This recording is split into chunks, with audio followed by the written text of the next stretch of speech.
안녕하세요. 이제 결혼한 지 3년 차에 접어드는 여자입니다. 남편과는 연애 결혼을 했지만 연애 기간은 1년 정도로 짧은 편입니다. 친정 부모님 지인을 통해 선보듯이 소개받게 되었고 양가가 서로 잘 아는 사이는 아니지만 남편을 소개시켜 주신 중간 역할을 하셨던 분 덕에 결혼까지 가는데 수월한 편이었어요. 짧은 연애지만 연애하는 동안에는 전혀 눈치채지 못했는데 결혼하고 나니까 하나둘씩 단점이 보이더라고요. 사회생활 하는 것 때문에 어떤 이유로든 생기는 술자리 빠지지 않고 참석하려고 하는 것까지는 이해를 하겠는데 하나 이해해주기 힘든 부분이 있었습니다. 남편은 저와 동갑내기로 남편 아래로 여동생이 한 명 있는데 둘 사이에 터울이 조금 있는 편이에요. 시부모님께서 맞벌이 부부셨고 두 분 다 회사를 다니고 계셨고 야근이 굉장히 많은 회사였기 때문에 남편이 학교 끝나고 와서 신우를 돌봐주고 했었다네요. 그렇다고 신우를 갓난쟁이부터 업어 키운 것도 아니고 나이차가 7살밖에 나지를 않는데도 애지중지하는 부분이 있습니다. 신우와 관련된 일이라면 만사 제쳐놓을 정도로 신우를 아끼는 모습을 보여줬어요. 그런 부분이 제일 적응이 안 되고 이해가 되지 않았습니다. 남매랑 사이 좋은 게 나쁜 건 아닌데 한편으로는 어이가 없을 때도 있었어요. 결혼할 때 부모님 예단은 필요 없어도 신우 결혼식장에 입고 오게 좋은 옷 한 벌 해주고 들고 올 만한 명품 가방 정도는 하나 해줬으면 한다고 했었거든요. 당시 신우가 대학 졸업반이라서 겸사겸사해서 새언니가 좋은 선물 해주면 결혼 후에도 신우가 저를 잘 따르지 않겠냐는 듯이 빙둘러서 말한 적이 있는데 결혼 후에 신우한테 하는 거 보니 그냥 신우한테 뭐 하나 해주고 싶어서 그랬구나 하는 생각이 들었어요. 신혼 때는 눈치를 전혀 채지는 못했는데 언젠가 제가 엿들으려고 한 건 아니지만 남편과 신우가 통화하는 내용을 듣게 된 적이 있습니다. 대충 들으니 월급날이 되면 용돈을 보내주겠네 어쩌겠네 하는 내용이었어요. 오빠가 동생한테 용돈하라고 얼마 보내줄 수도 있다고 넘기려고 했었는데 괜히 기분이 찜찜하더라고요. 안 좋은 예감은 틀리는 적이 없다고 했나요? 남편이 신우한테 주기적으로 용돈이라고 하기에는 꽤나 큰 금액을 보내주고 있었다는 사실을 알게 되었습니다. 남편 벌이가 좋은 편이기는 하지만 그냥 넘어가기에는 동생 용돈하라고 보내주는 돈이 100만 원 단위가 넘어가는 돈이었어요. 처음에는 조금 지나친 거 아니냐고 좋게 말하고 넘어갔는데 그때 한 번만이 아니고 계속 저를 속이면서 신우한테 몰래몰래 돈을 보내주고 있다가 또 한 번 저에게 들켜버렸습니다. 그러고 싶지는 않았는데 자꾸 현금 인출까지 해가면서 신우한테 경제적 지원을 해주고 있어서 보다 못한 제가 돈 관리를 하기로 하고 경제권을 뺏어가게 만들었네요. 자랑은 아니지만 친정 부모님께서 경제적으로 많이 여유로운 편입니다. 빌딩이라고 하기는 뭐하지만 서울에 인접한 경기도권 구도심에 적당한 상가 건물 하나를 가지고 계세요. 구도심이긴 하지만 대중교통도 잘 되어 있고 인구 밀집이 되어 있는 상권에 위치해 있다 보니 월세로 들어오는 돈만 해도 꽤나 수입이 좋은 편입니다. 저는 부모님 건물하고 상관없이 공부해서 전공 살려 취직해 회사를 다니고 있어요. 월 수입은 남편하고 비교해서 제가 많이 모자란 편이지만 친정에서 워낙에 지원을 잘 해주신 덕분에 팔려가듯 한 결혼도 아니었습니다. 결혼하면서 다른 건 몰라도 각자 번 돈에서 생활비하고 적금 똑같이 각출하고 나머지 돈은 알아서 각자 관리를 하기로 했었거든요. 그런데 남편은 생활비랑 적금할 돈 똑같이 내고 남는 돈은 잔액이 남아도 되지 않을 정도로 지 멋대로 써도 되는 거라고 생각했었나 봅니다. 시부모님께 생활비를 보태드리던지 신우한테 용돈 챙겨주는 것 정도야 당연히 할 수 있는 일이라고 생각했지만 자기 여유자금 하나도 남기지 않고 생활비 내고 나서 가족들한테 탈탈 털어서 가져다 바치니 제 입장에서는 그 사실을 알게 되었을 때 정말 미치고 팔짝 뛸 노릇이었지요. 가끔씩 밥하기 귀찮아서 배달 음식을 시켜 먹거나 어디 나가서 외식을 하자고 해도 돈 아깝게 뭐 하는 거냐 따지던 게 경제관념이 철저하고 알뜰한 성격이라고 생각했는데 돈을 아끼려고 했던 이유가 뭔지도 알겠고 모든 게 저 모르게 몰래 했던 거다 보니 실망이 컸어요. 아무튼 제가 경제권을 움켜쥐고 나니 그 후에는 남편도 어떻게 신우에게 돈을 보내지는 못했습니다.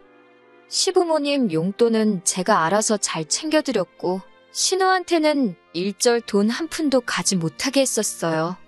신우한테 어떻게든 잘 해주고 싶어서 이 핑계 저 핑계 대면서 사회생활하려면 현금도 어느 정도 있어야 한다며 자기 용돈을 더 타가려고 했지만 남편 지출은 무조건 제가 만들어준 신용카드를 쓰도록 만들어놨어요. 가끔씩 온라인 쇼핑으로 결제되는 거 보면 신우한테 몰래 뭐 사주고 있다는 것과 시부모님 용돈으로 드린 돈의 일부가 시부모님을 통해서 일부 신우에게 조금씩 보내지고 있다는 사실은 눈치채고 있었지만 그것까지는 뭐라고 하지는 않았습니다. 그것까지 못하게 하면 저랑 신우 관계도 이상해질 테고 경우에 따라서는 이 상황이 저와 시부모님 간의 갈등도 만들 수 있다고 생각했거든요. 아무튼 유도리 있게 제가 잘 조율해가면서 돈 관리를 해왔기 때문에 넘어갈 건 넘어가주고 하면서 원만한 결혼 생활을 유지하고 있었습니다. 그러다 작년 여름쯤에서 제가 다니는 회사 상황이 조금씩 안 좋아지기 시작했어요. 한참 거리두기 하던 시절이라서 여타 다른 규모 작은 회사들처럼 인원 감축도 있었고 여러 가지로 어려운 상황이었습니다. 저 또한 그 타격을 피해갈 수가 없었어요. 회사에서 정리해고 이야기가 나오고 있고 여러모로 스트레스를 많이 받고 있었습니다. 그걸 지켜본 친정부모님께서 저한테 제안을 하나 해오셨어요. 부모님 건물 상가 1층 자리에 아주 작은 상가이긴 한데 공실이 생기게 되었다면서 저보고 그 상가에다가 가게 하나 차려서 해볼 생각이 없냐고 물어오셨습니다.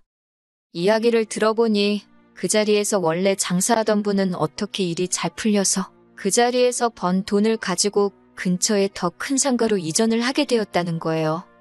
자리도 대로변에 위치한 데다가 유동인구도 많은 지역이다 보니 뭘 해도 지금 회사에서 버는 것보다 훨씬 잘 벌 거라고 하시더라고요. 저도 회사에서 받는 스트레스가 이만저만이 아니었다 보니 혹하긴 했습니다. 그런데 평생 회사 일만 해온 제가 아무리 자리가 좋다고 해도 어디부터 무엇을 해야 할지 도무지 감도 잡히지 않더라고요.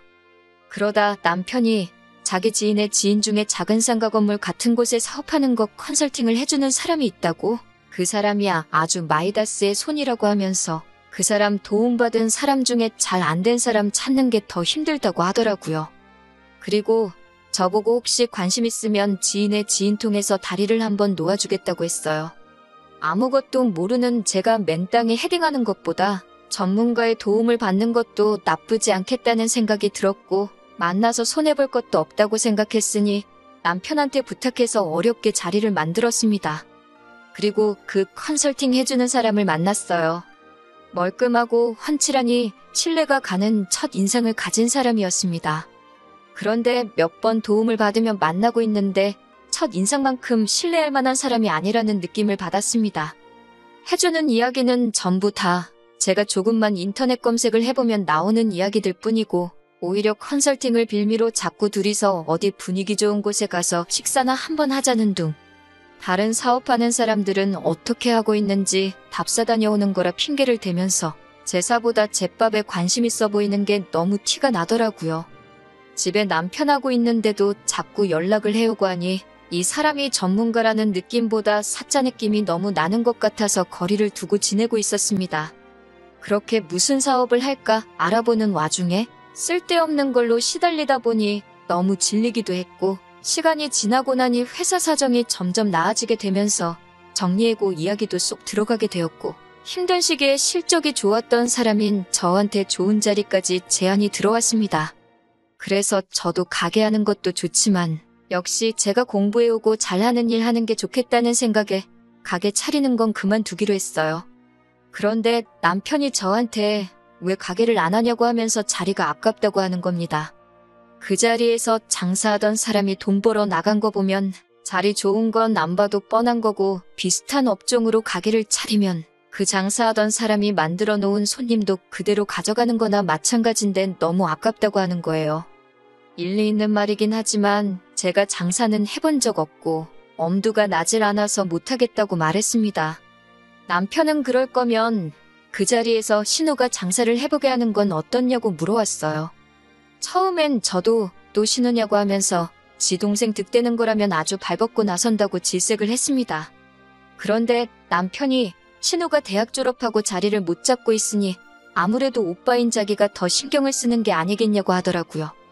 이제 신우가 자리 잡고 자기 앞가림 스스로 하게 되면 자기도 신우한테 앞으로 뭐 퍼줄 일도 없고 신경 쓸 일도 없지 않겠냐며 그게 자기도 바라는 바라고 합니다. 그 말이 묘하게 설득되기도 해서 친정 부모님께도 한번 물어봤어요. 저희 부모님도 그 자리가 워낙 터가 좋다 보니 아예 모르는 사람한테 넘기는 것보다 사돈처녀 한번 해보게 하는 것도 좋지 않겠냐고 하는 거예요. 잘 되든 안 되든 어쨌든 신우가 저희에게 크게 신세지는 거나 마찬가지니 결과가 어떻든 간에 남편도 앞으로 신우 도와주는 데 있어서 제 앞에서 조심하지 않겠냐고 하시니 저도 생각을 달리하게 되었습니다. 사실 제가 못하겠어서 안 하는 건데 딱히 신우를 못하게 할 이유도 없다는 생각이 들더라고요.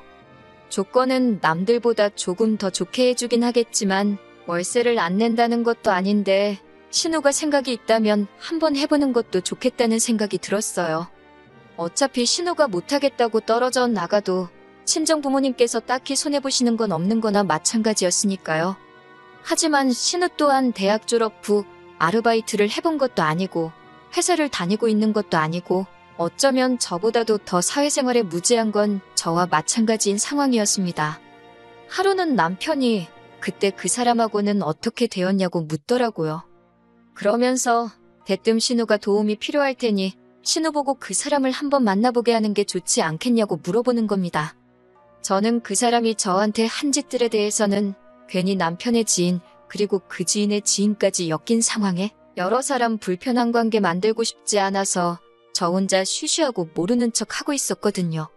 그런데 그런 사람을 신우에게 소개시켜줘야 한다니 아무리 제가 싫어하는 신우라고 해도 내키지가 않더라고요. 그런데 남편이 저보고 말도 안 되는 소리를 하고 있다고 하는 겁니다. 그 사람이 가정도 있는 사람이고 어떻게 자기 도움받은 사람들 잘 되게 해주고 싶어서 노력한 걸 제가 너무 과민 반응을 했다고 하는 거예요. 사업을 안 한다고 한 것도 고작 그것 때문이었냐면서 어이가 없다고 하더라고요.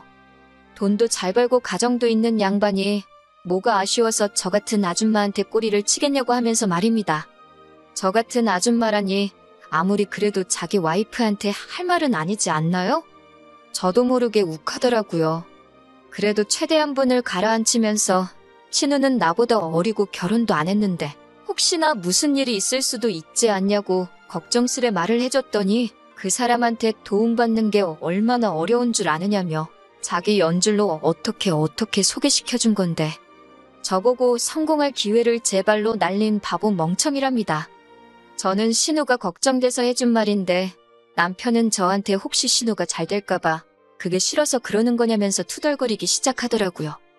남편이 지인을 통해 저에게 소개를 시켜줬던 거라 남편한테는 그 사람 연락처가 없었으니 저도 아무렇게 생각해도 좋지만 그 사람하고 신우 만나게 하는 건 좋은 생각이 아닌 것 같다고 제 선에서 선을 딱 그었습니다. 남편이 투덜거리면서 알겠다고 알아서 잘하겠다고 하더니 결국 그 사람 연락처를 또 어떻게 받아가지고 신우한테 소개를 시켜줬나 보더라고요. 저도 속으로 이젠 모르겠다 싶었고 알아서 하겠지 싶었습니다. 신우가 무슨 가게를 열지 잘 알아보고 있는 것처럼 말하더니 3달이 지나도 사업 시작은커녕 공사도 들어가지 않았더라고요. 친정 부모님도 신우가 가게 생각이 없는 게 아니냐면서 공실로 놀릴 바에야 다른 사람 세를 주는 게 낫지 않겠냐고 하시길래 남편한테 따져봤더니 잘 알아보느라 그러는 거 아니겠냐고 하면서 저도 장인 장모님도 성질이 뭐가 그렇게 급하냐고 오히려 역정을 내기 시작했어요. 아쉬운 소리 할 게 누군데 역으로 큰 소리를 치니 기분이 안 좋더라고요. 친정 부모님께서도 많이 기분 나빠하셨지만 다 잘 되자고 하는 일이라고 겨우 눌러 참았습니다. 그리고 나서 또 2달쯤 지나 들려온 신우는 가게를 오픈한다는 소식보다 훨씬 더 충격적인 소식을 전해왔습니다.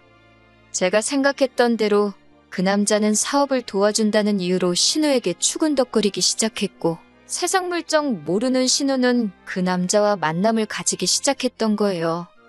가정이 있는 남자가 그렇게 외간 여자를 만날 생각이면 조심해서 들키지나 말지 어떻게 현재 아내한테 걸려서 신우에게 상간녀 소송이 걸려온 겁니다.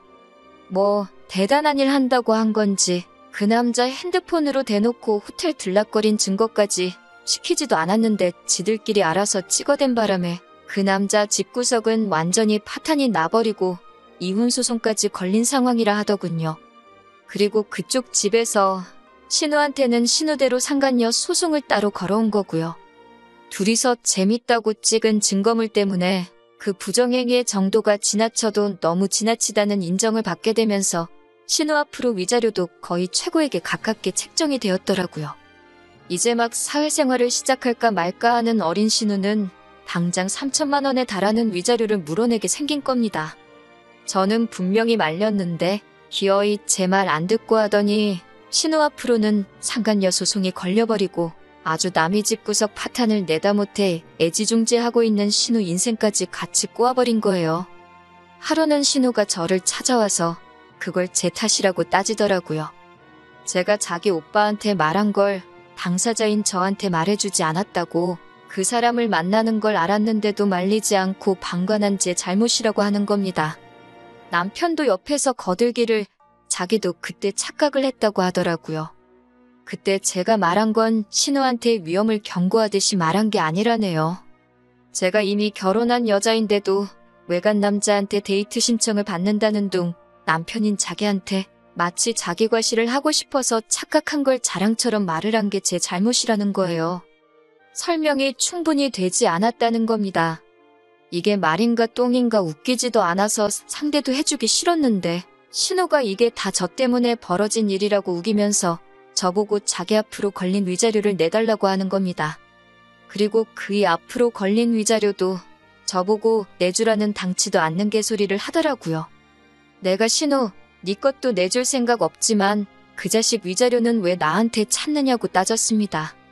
그러니 신우가 한다는 말이 두 사람 위자료를 제가 해결해주면 그 자식이랑 지랑 새살림을 차릴 계획이라는 거예요. 그러면 자기 앞으로 걸린 상간녀 꼬리표도 사라질 것이고 오히려 뒤늦게 찾은 진정한 사랑을 이룩한 커플이라며 동정표를 받을 거 아니냐입니다.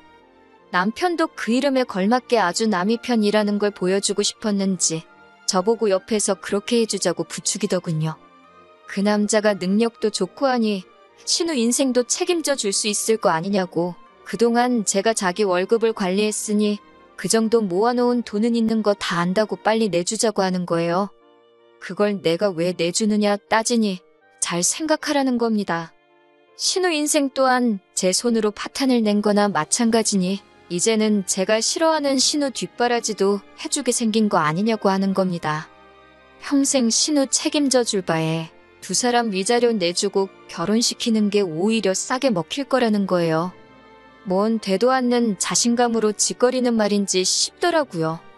제가 남편이 신우 도와주는 것마다 경기를 일으키며 싫어하니까 신우 위자료를 안 내주면 우리가 평생 뒷바라지 해주며 책임지겠다고 우기면 저한테 그 말이 통할 거라고 생각했나 봐요. 하지만 여기에는 더 확실한 해결책이 있었지요. 남편한테는 남편 술수에 넘어가주는 척 신우를 우리가 어떻게 평생 책임을 지냐고 그건 말도 안 된다고 걱정하는 척 연기를 했습니다. 남편은 자기 꾀가 통했다고 생각했는지 어깨에 잔뜩 힘이 들어가서는 그러니까 자기가 여태 벌어온 돈으로 신우가 그 일하고 부르는 그 바람둥이 놈의 위자료를 내주라고 하더군요. 저는 알겠다고 대답했지요. 남편은 나름 머리를 굴려서 말했던 것 같아요. 제가 경제권을 가져갔지만 자기가 벌어온 월급이 우리 재산에 포함되어 있으니 그 돈을 자기가 원하는 대로 써도 된다고 주장하려고 했던 것 같습니다. 남편한테 당신이 벌어온 돈으로 신우 위자료 내주면 되는 거냐고 재차 물어봤고 신우가 보는 앞에서 그렇게 하겠다고 대답하는 걸 드러냈어요. 그리고 남편한테 이혼하자고 말했습니다. 합의 이혼은 절대 못 해주겠고 재산 분할은 당신이 벌어온 돈 그대로 돌려줄 테니 그 부분에 대해서는 토달지 말라고 했습니다. 대신 파탄의 원인인 당신과 신우한테는 나 또한 위자료 청구를 해야겠다고 말했어요. 어차피 신혼집이래봐야 제가 결혼 전부터 전세 얻어 살고 있던 집에 차렸기 때문에 남편이 돈 몇 푼 벌어온 것만 돌려주면 더 이상 분할이고 뭐고 할 필요가 없었거든요. 신우가 정신 차리기에는 3천이라는 위자료가 모자른 것 같아서 제가 좀 더 위자료 내게 만들어주겠다고 했습니다. 막상 소송 끝나고 보니 결혼기간도 짧고 해서 신우한테는 위자료 500밖에 뜯어내지 못했지만 충분히 참교육이 되었다고 생각해요. 남편은 자기가 뱉은 말이 있어서 자기가 여태껏 벌어온 돈 돌려받아서는 신우 결혼시키겠다고 그 남자 위자료부터 내줬다고 하네요.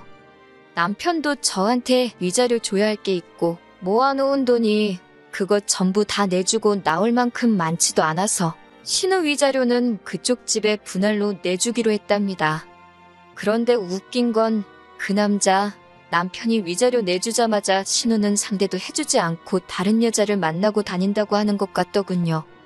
하기야 가정이 있을 때에도 그렇게 여기저기 추파를 던지고 다녔는데 이혼하고 자유의 몸이 되었는데 뭣도 없는 신우가 눈에 들어오겠어요? 사업 상담한다고 돈 좀 모아놓은 사람들 만난다고 사회생활 시작도 전에 소송 위자료로 빚더미에 앉아있는 신우는 그렇게 소박맞고 그 남자한테도 처참히 버려지고 말았다네요. 욕심이 험하니 벌을 받은 거라고 생각해요. 남편은 이제 평생 예지중지하는 신우 뒷바라지 해주면서 살아야 하니 어떻게 보면 제가 소원 성취해준 거나 마찬가지네요. 아직 자기 빚에 신우 남은 위자료까지 내주려면 2년은 꼬박 돈 한 푼도 쓰지 않고 모아야 할 텐데 신우 뒷바라지 해주면서 그 일을 할 수 있을지 싶네요. 저렇게 된 거 보니 너무 후련하고 한편으로는 처음에 신우한테 돈 가져다 바치고 그럴 때 진작에 이혼을 했을 거라는 후회도 살짝 남네요. 지난 일 후회해서 뭐 하겠어요. 후회할 시간에 이제 제 앞에 펼쳐질 새로운 날들을 위해서 더 노력하는 사람이 되어야겠습니다.